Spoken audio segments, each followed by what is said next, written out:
It was 6 o'clock in the morning. In his little house in a little village in Mexico, Mario was asleep.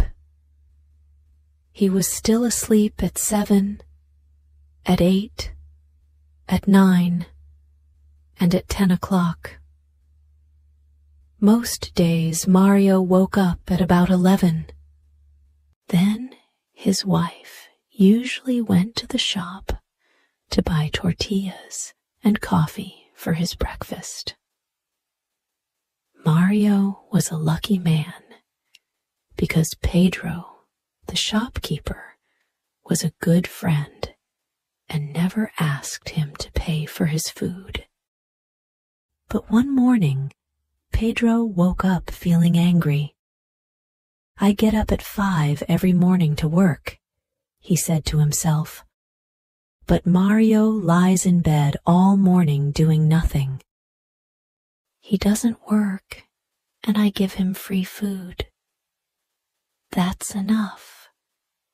If he wants any more free food, he'll have to do some work for me. Later that morning, Mario's wife walked into the shop at the usual time. "Tell your husband that I can't give him any more free food," Pedro said. "I'm making an extra room on the side of my house. If he helps me carry some large rocks from the quarry, then you can have more food." "Oh no," said Mario when he heard Pedro's words.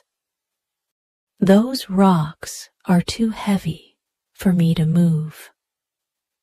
How many times must I say, if God wants to give, He'll give. And when He gives, He'll push it in through the window. Please, no more talk of work. What about a nice cup of fresh coffee?" After that, he put on his clothes and left the house. Later that morning, Mario was walking up the hill happily watching the clouds in the sky. Suddenly, he heard shouts behind him. "Whoa! Whoa! There!" Turning round, he saw that a horse was galloping nearer and nearer.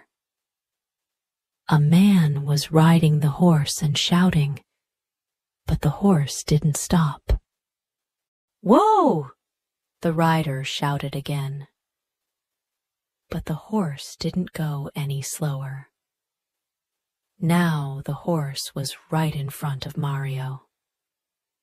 He jumped at it, took the horse's reins in his hands, and made it stop. The rider was an old man with long white hair. He got down.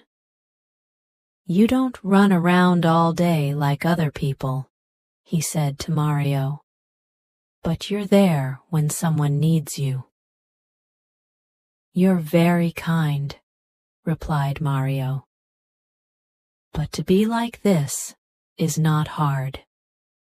I try to sleep well, eat well, and not worry about things." "Well, today you really helped me," said the old man. "And so I want to give you a gift of God." "A gift of God? I don't understand," said Mario.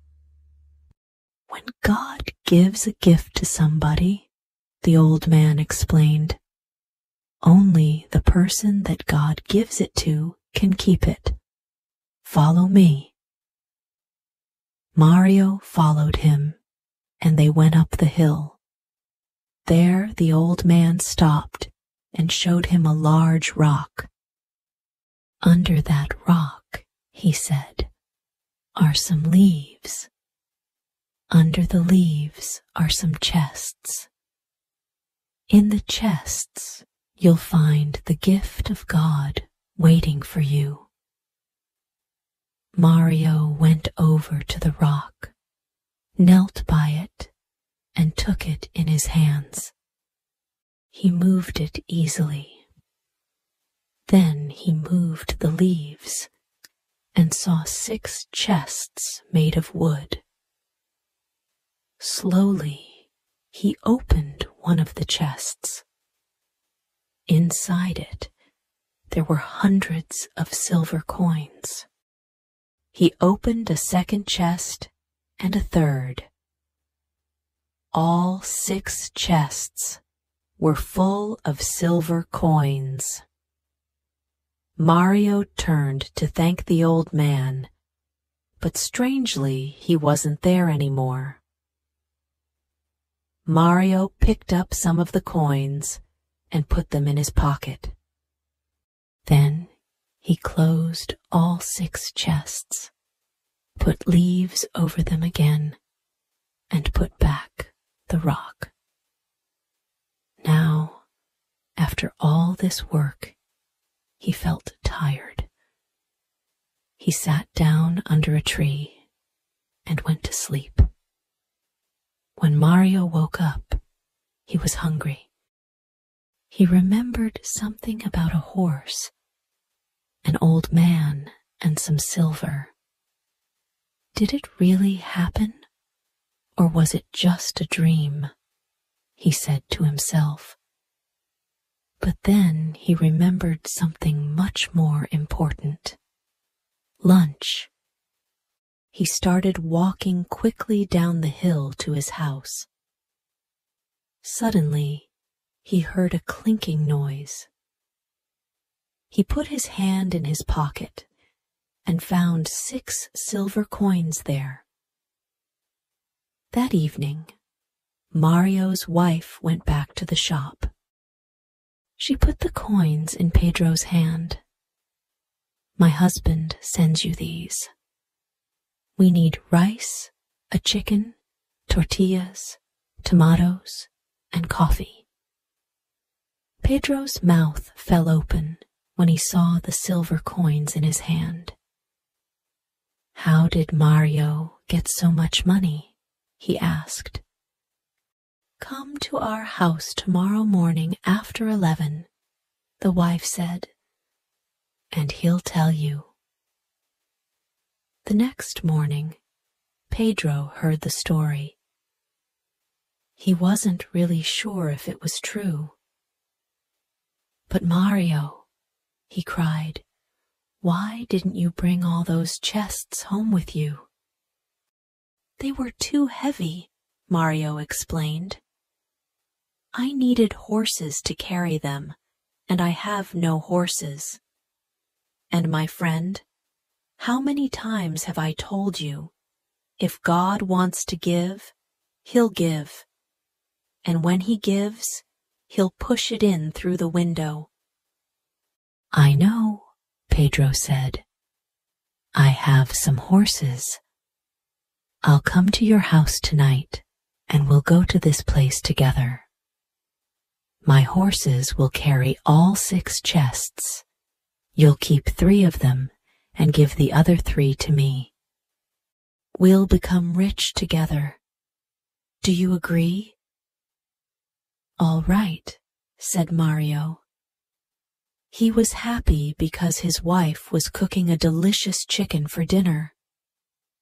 Pedro went back to his shop. But he began to think, why must I share the silver with Mario? The horses belong to me. Without them, Mario can do nothing, and he won't know what to do with the money. He'll just eat and sleep as usual. But I always know what to do with money. I'll build a larger house. That night, at 11 o'clock, Mario was asleep. "Husband," said his wife, "wake up. It's already 11 o'clock and your friend hasn't come." "He's just late," said Mario, and he went back to sleep. An hour later, the wife woke her husband again. "Husband, it's midnight, and I'm afraid that Pedro has decided to keep all the silver for himself." "Midnight?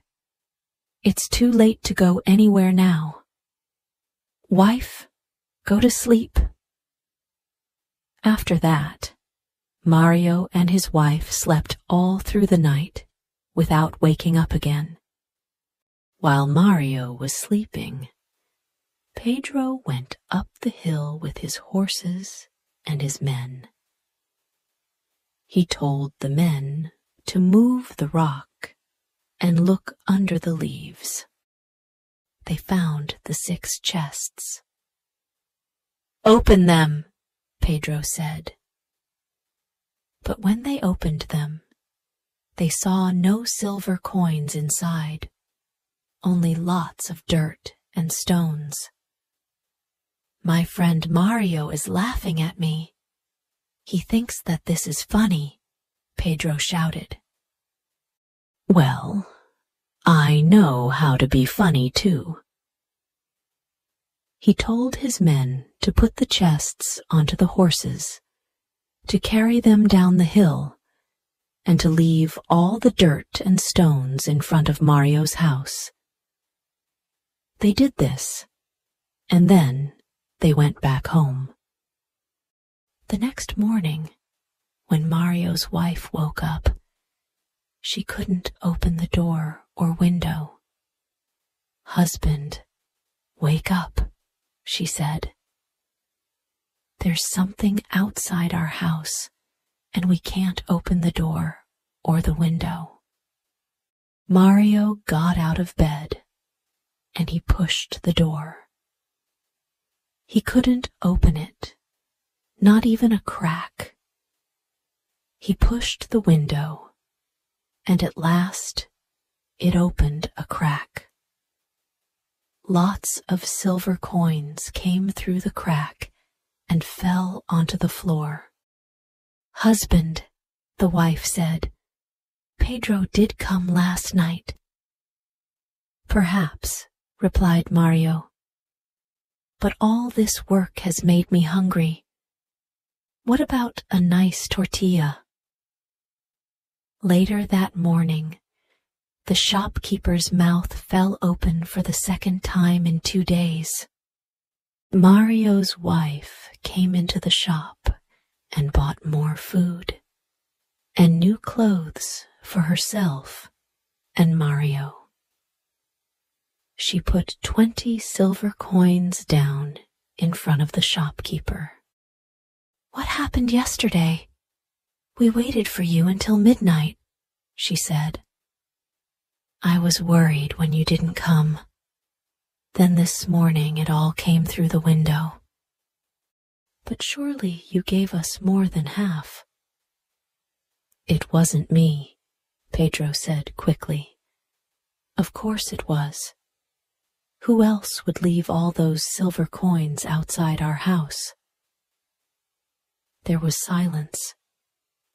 Then Pedro said quietly, "Your husband always says that if God wants to give, he'll give.